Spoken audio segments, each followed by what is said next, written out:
6, a helping hand with your land. Neil from Essex here. Today I'm outside with a Kubota compact tractor, and I'm going to show you the fastest and easiest way to break your front end loader.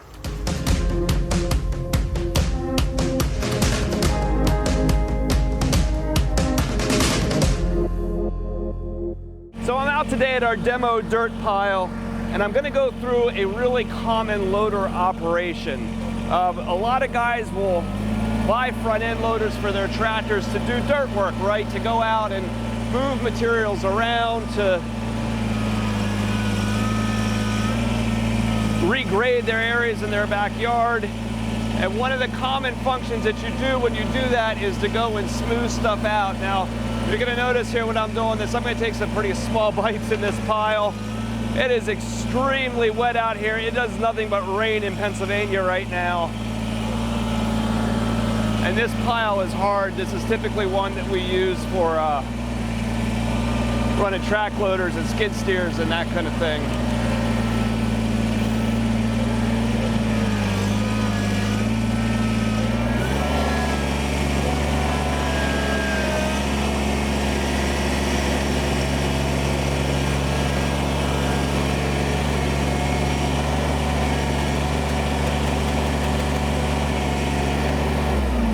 So just like my little mud pit right here, if you wanted to go and smooth out this pile of dirt and fill in the low spots and kind of grade it out, a common way for guys to do that is to approach the pile of dirt with their loader, go over top of it, and then roll their bucket down in order to back drag that pile.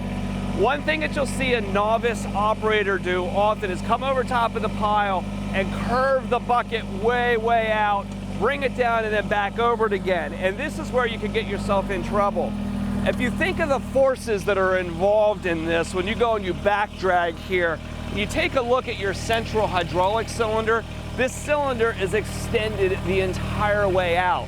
The further those cylinders are extended out, the weaker they are, right? They're extended, and that end portion can bend a lot easier than when it's retracted inside of the cylinder.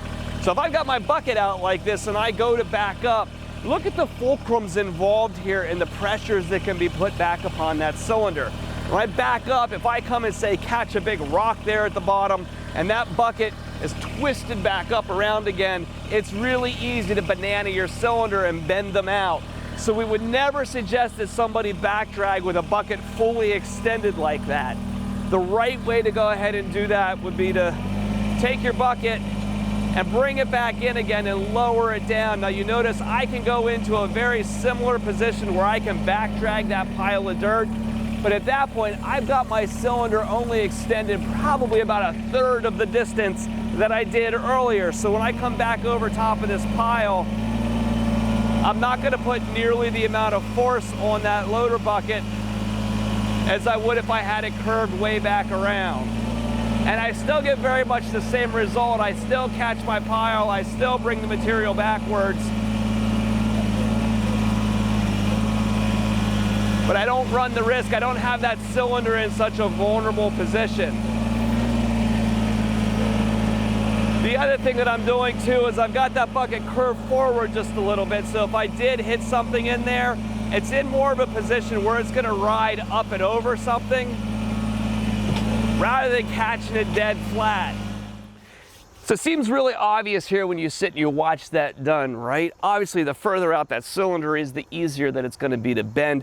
But you can see here that I could do very much the same work. There's really no need to crank that thing the whole way around and put it in that more vulnerable position. You can do very much the same kind of work by not extending it so far. And when you're doing those kinds of heavy-duty tasks, keeping that bucket curled back in a little bit closer to the tractor gives you exponentially more strength out there on your bucket cylinder. So if you're out using your loader, just keep that in mind. It's a really novice mistake that we see happen, and a lot of hydraulic cylinders get bent because of it. So if you happen to have any parts needs because you bent up your cylinders, give us a call at Essex. Also available for any service needs that you might have or equipment that you might be shopping for.